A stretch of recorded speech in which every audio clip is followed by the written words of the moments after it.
You're going? Yep. Use for 300 when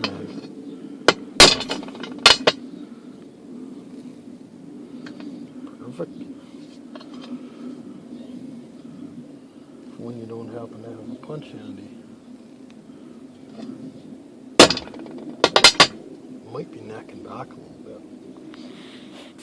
It's making a nice hole. Oh, it's really trashing it. It's working good though.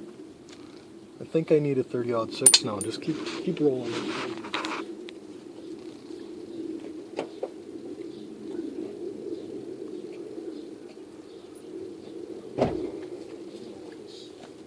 It's good to have spent cartridges around. It's new use for brass when it's been used. 30-06 Springfield. And makes a nice hole in the gasket.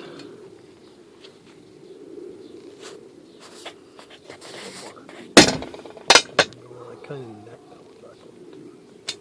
Perfect. That one.